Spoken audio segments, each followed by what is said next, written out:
नमस्कार, मैं सुनीता छाबड़ा बताऊंगी मेष यानी एरिस राशि के लिए जुलाई का महीना कैसे रहने वाला है। मंगल ग्रह आपकी राशि में अपनी राशि का जो रूलिंग प्लैनेट है स्थित है आपकी राशि में, और राहु तो वहाँ पे पहले से ही स्थित है। मंगल और राहु का जो संयोग होता है जब एक ही राशि में होते हैं तो वैदिक ज्योतिष में इसको अंगारक योग बोलते हैं, और ये इससे ये माना जाता है ज्योतिष में कि ये बहुत कठिनाइयाँ देता है, बहुत मुश्किलें देता है। लेकिन मंगल क्योंकि आपकी राशि का रूलिंग प्लैनेट है, वो भी स्ट्रॉन्ग है। वो एक तरीके से एक आपको हिम्मत देगा कि जो मुश्किलें हैं उनको ओवरकम करने का। और जो शनि है उसकी भी दृष्टि आपकी राशि पे है, तो जो फर्स्ट 12 डेज हैं आपकी राशि में, हो सकता है वो थोड़े से मुश्किल हो, यानी आप किसी ना किसी वजह से आप थोड़े परेशान हो सकते हैं, और कारण कोई भी हो सकता है। लेकिन फर्स्ट 12 डेज आपकी राशि, और मैंने क्यों कहा कि 12 दिन ही है और बाद में, क्योंकि राहु तो यहीं पर अभी 1.5 साल के लिए आया है, क्योंकि आपकी राशि पर जो शनि की दृष्टि है वो 12 जुलाई को शनि वहाँ से हट जाएगा। शनि की दृष्टि हटते ही मंगल और राहु, मंगल जो है आपकी राशि को हिम्मत देगा, आपको हिम्मत देगा कि आप हर कठिनाई को ऊपर ओवरकम कर सके। शनि पहले तकलीफ दे रहा था कि जो कुछ भी करना चाहते थे अड़चन आ जाती थी, डिलेज हो जाती थी। हाँ, इस महीने वैसे भी बहुत सारे प्लैनेट्स जो हैं अपनी अपनी राशि में स्थित हैं, यानी आपकी राशि पहली हुई और आपकी राशि के में ही आपका अपना रूलिंग प्लैनेट है। आपसे दूसरी राशि में शुक्र अपनी राशि में है, बुध अपनी राशि में है, और शनि अपनी राशि में है, और गुरु जुपिटर अपनी राशि में। तो जो सारे प्लैनेट्स अपनी अपनी राशि में हैं तो बहुत स्ट्रांगली प्लेस्ड हैं। और जब शनि 12 जुलाई को हट जाएगा तो आपके लिए एक तरह से आप कह सकते हैं कि अब मैं रिलीफ है, यानी आप महसूस करेंगे कि आपके लिए ये बेटर टाइम है। जो 12 जुलाई तक का समय ऐसा नहीं कहूँगी कि बहुत ख़राब है, पर हाँ किसी न किसी रीज़न से, कोई ना कोई कारण से आपके मन में जो है भय हो सकता है, फियर हो सकता है, फियर ऑफ फेलियर हो सकता है आप बहुत कुछ नया करने की कोशिश कर रहे हैं। आप कुछ हो सकता है कि कहीं ट्रैवल करने की सोच रहे हैं, या कोई नए खास इम्पोर्टेंट पेपर्स पे साइन कर रहे हैं, एग्रीमेंट पेपर साइन कर रहे हैं। ये भी हो सकता है कि आप नौकरी की तलाश में थे और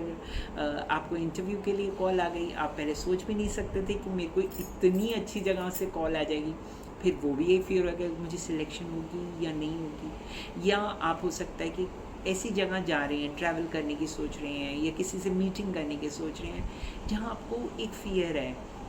हो सकता है अगर आप काम के लिए ट्रैवल कर रहे हैं तो कहीं फियर ऑफ फेलियर हो सकता है कि कहीं मेरी बात ना बनी तो क्या होगा। और अगर आप कोई इम्पोर्टेंट एग्रीमेंट पेपर साइन कर रहे हैं तो एक मन में ये भय हो सकता है कि पता नहीं मतलब चीज़ें सही तो जाएंगी ना, मैं जो एफ़र्ट कर रहा हूँ उसमें कोई कुछ प्रॉब्लम तो नहीं आएगी। पर मुझे ऐसे लगता है कि ये समय आपके लिए बहुत अच्छा है, और ये ज़रूरी नहीं कि आप एक ही काम कर रहे हैं या एक ही इंटरव्यू देने जाएंगे या एक ही एग्रीमेंट। आपको मल्टीपल जगह से भी ऑफ़र आ सकती है, या मल्टीपल रीज़न से भी आप ट्रैवल कर सकते हैं। एक तो हो गया कि चलिए काम के लिए ट्रैवल किया, एक हो सकता है कि आप अपनी फैमिली के लिए साथ सोचेंगे चलिए हम बहुत काम हो गया, बहुत टाइम से हमने कोविड की वजह से अभी कहीं ट्रैवल नहीं किया, तो चलिए अब हम ट्रैवल करके आते हैं, चाहे थोड़े ही दिन के लिए। तो कोई ना कोई रीज़न हो सकता है। तो जो भी अगर आपको फ़ियर है या किसी भी कारण से आपके मन में एक आशंका है, या किसी भी कोई कारण तो कोई भी हो सकता है कि हम किसी वजह से, अब जो राहु है तो राहु को तो कोई रीज़न नहीं चाहिए किसी को फ़ियर देने के लिए। पर डोंट वरी, ज्योतिष हम जानते ही इसलिए हैं, उसके बारे में हम महीने के शुरू में सुनते ही इसलिए हैं कि हमें पता हो कि क्या पॉसिबल है, तो हम उसको उसको टाल सकते हैं, यानी उसको हम अवॉइड कर सकते हैं। ये ज़रूरी नहीं है कि चीज़ें बैड हों, हम अपने कर्म से बहुत सारी चीज़ें चेंज भी कर सकते हैं। और शनि के कारण उतना मतलब जैसे अगर मान लीजिए आप कोई मॉनेटरी गेन्स की एक्सपेक्ट कर रहे हैं तो हो सकता है कि उतना ना मिले आपको मॉनेटरी गेन्स जितना आप एक्सपेक्ट कर रहे थे। पर ये निराश होने की ज़रूरत नहीं है, क्योंकि समय तो आपके लिए अच्छा ही है, और आप चाहें तो आप आगे चलकर ये चीज़ें और अच्छी हो सकती हैं। बस आपको क्या करना होगा कि आप अपनी एक्सपेक्टेशंस को इस महीने थोड़ा कम रखिए, लो रखिए। क्यों? क्योंकि आपको पता ही है पहले कि शुरू के महीने में, लेकिन मैंने एक साथ में ये भी बता दिया आपको कि second half will be better than the first half, क्योंकि तब तक शनि आपकी दृष्टि आपकी राशि से आपके ऊपर से हट जाएगी। शनि की दृष्टि मंगल और राहु के साथ हो तो फिर 3 ग्रह और वो भी इतने कड़क, तो व्यक्ति अगर हेल्थ नहीं है तो पैसे की वजह है, पैसे नहीं है तो हस्बैंड वाइफ में झगड़े हो रहे हैं, हस्बैंड वाइफ नहीं है तो बच्चों की चिंता है, बच्चों की नहीं है तो बॉस है या काम है, तो कोई ना कोई कारण बना देता है कि हम किसी न किसी उलझन में फंस जाते हैं, किसी से बिना मतलब की लड़ाई हो जाती है, हम चाहते ही नहीं हैं लेकिन कोई भी हमें कुछ कह के चला जाता है कि हम सोचते हैं पता नहीं इसने ऐसे क्यों कहा। तो ये छोटे छोटे रीज़न्स हो सकते हैं आपको परेशान करने के लिए, भ्रमित करने के लिए कि क्या सच्चाई है। हाँ, ये हम नज़रअंदाज नहीं कर सकते, लेकिन हमें इसको अपनी सुख चैन को ख़राब नहीं होने देना, क्योंकि अब तो आपको पता ही है कि ये सारे, और आपको मालूम होना चाहिए कि मंगल फाइटर प्लैनेट है, यानी मंगल में वो शक्ति है जो राहु से दब्त हो जाती है पर ख़त्म नहीं हो सकती, क्योंकि वो आप ही का रूलिंग प्लैनेट है, बहुत स्ट्रॉन्ग है। हाँ, ये भी कहना चाहूँगी कि अब इस महीने 11 जुलाई से लेकर जो 19 जुलाई का जो टाइम फेज़ है, और मेरे लिए तो माय फेवरेट वो भी 13 जुलाई के आसपास का टाइम, ये वो टाइम है जब आप अपने कैलेंडर पे मार्क कर दीजिए। हो सकता है ये वो टाइम है जब आपके लिए कुछ अच्छा हो, यानी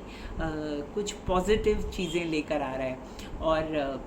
पॉजिटिव चीज़ें ये भी हो सकता है कि आप कुछ किसी के साथ कोई कोलैबोरेशन में कोई काम करें, या किसी के साथ जॉइंटली मिलकर हैंड जॉइन करके किसी तरह से कोई प्रोजेक्ट करते हैं, या आप अपनी काम को पब्लिसाइज करते हैं कि आपका नेचर ऑफ वर्क ऐसा है कि आप अपने काम को पब्लिसाइज करते हैं, या ट्रैवल करते हैं इस टाइम में और खूब अपनी फैमिली के साथ विदेश घूम रहे हैं या कहीं भी आसपास घूमने जाते हैं, और आपको बहुत अच्छा लगता है कि आपको जो टेंशन है वो सारी एक तरह से कैसे ना डिफ्यूज़ हो जाती है, ख़त्म हो जाती है, इस टाइप से आपको महसूस होगा। तो ये जो डेट्स मैंने जो आपको बताई हैं, आप अपने कैलेंडर पे मार्क कर लीजिए। और अगर आपका हॉलीडे का प्लान है तो जैसे मैंने कहा ना, 13 जुलाई के आसपास की डेट तो बहुत अच्छी है, तो इसी तरह से प्लान कीजिए कि आप इंजॉय कर सकें, और आपके लिए ये टाइम जो है अपनी जो कहते हैं ना परेशानियों से दूर हो जाएगा। अच्छा, इसके साथ साथ क्योंकि ये वो समय भी है जब भाग्य आपका साथ दे रहा है, तो कुछ इम्पोर्टेंट करना चाहते हैं, ये कोई नया शुरू करना चाहते हैं, या जैसे कहते हैं ना कि नया कोई ऑफिस ख़रीदना चाहते हैं, नई कार ख़रीदना चाहते हैं, कुछ भी नया करना चाहते हैं, तो उसके लिए भी second half of the month जो है आपके लिए बहुत अच्छा है, स्पेशली 13 जुलाई के बाद से। तो आप अपना प्लान कीजिए, देखिए आपका भाग्य जो है आपकी मदद करेगा, और आपकी चीज़ें जो हैं वो आने वाले समय में और भी बेटर होंगी। और ज्योतिष उपाय क्या कर सकते हैं कि आपके लिए ये टाइम अच्छा हो, तो जो डॉग्स होते हैं यानी एनिमल्स होते हैं, उनको प्रतिदिन जो है आप अगर भोजन दें तो उससे एक हमारे ज्योतिष में माना जाता है, स्पेशली डॉग्स को अगर खाना खिलाएं तो क्या होता है कि जो हमारे दुश्मन होते हैं, जो या हमारी जो नेगेटिव एनर्जी भी तो एक तरीके से दुश्मन ही है ना, चाहे वो हमारी हो या कोई हमको कुछ बोल के जाता है या कोई हमसे गुस्सा करता है, बिना बात के लड़ पड़ता है, तो ये भी तो एक तरह की नेगेटिव एनर्जी है। तो हम जो है जब हम एनिमल्स को फीड करते हैं, खासकर डॉग्स को, तो राहु का इफ़ेक्ट जो है उससे कम हो जाता है। तो राहु को इफ़ेक्ट कम करने के लिए आप हो सके तो आप अपने भोजन में से जो भी भोजन खाते हैं, और एनिमल का अगर फेवरेट वही भोजन हो तो आप उसे ज़रूर दीजिए। देखिए आपकी भी जीवन की समस्याएं जो हैं कम होती हैं या नहीं, देखिए नोटिस कीजिए। और अगर लगता है आपको 3-4 महीने करने के बाद कि हाँ आपको मतलब बेनिफिट हुआ, तो कमेंट बॉक्स में ज़रूर लिख के मुझे बताइए कि किस तरह से आपकी लाइफ जो है उसमें पॉजिटिव चेंजेस आए।